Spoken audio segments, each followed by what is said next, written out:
Akamjia Elia kusema, geuka uende katika kijito cha Kerithi, ukajifiche mahali hapo. Kunguru wangu akulishe huko, na unywe maji ya kijito kile. Elia akaenda kwa neno la Bwana kama alivyoagizwa. Kunguru wangu akulishe huko, na unywe maji ya kijito kile.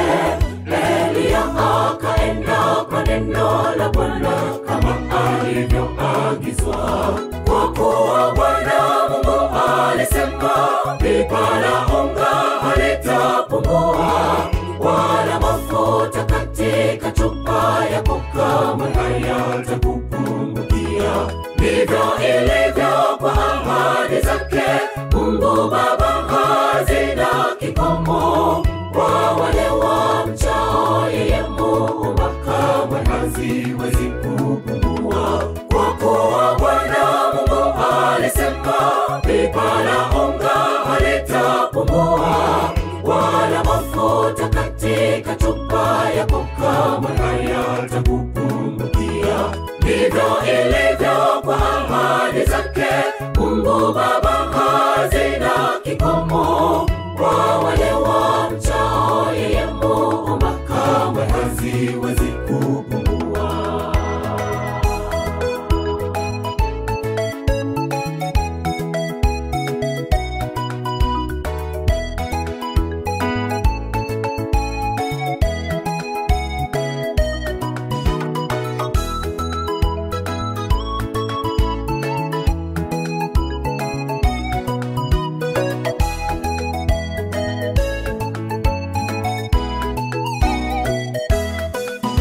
Ikawa siku zilipopita, kijito kile kilikauka maji, sababu mvua haikunyesha katika nchi ya Israeli. Bwana Mungu kamwambia Elia, ondoka nenda mpaka Sidoni, mwanamke mjane akulishe, kwa maana Bwana yu pamoja nawe. Bwana Mungu kamwambia Elia, ondoka nenda mpaka Sidoni, mwanamke mjane akulishe, kwa maana Bwana yu pamoja nawe.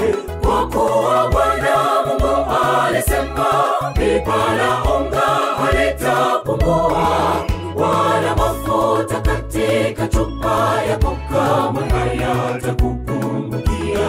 Ndivyo ilivyo kwa ahadi zake Mungu Baba, hazina kikomo. Kwa wale wamchao yeye Muumba, kamwe haziwezi kupungua. Kwa kuwa Bwana Mungu alisema, pipa la unga halitapungua, wala mafuta katika chupa yako kamwe hayatakupungukia.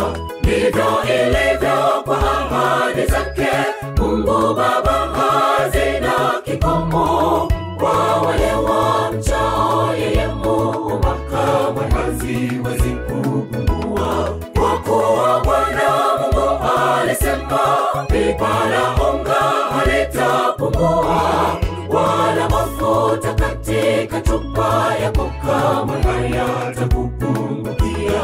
Ndivyo ilivyo kwa ahadi zake Mungu Baba, hazina kikomo. Kwa wale wamchao yeye Muumba, kamwe haziwezi kupungua.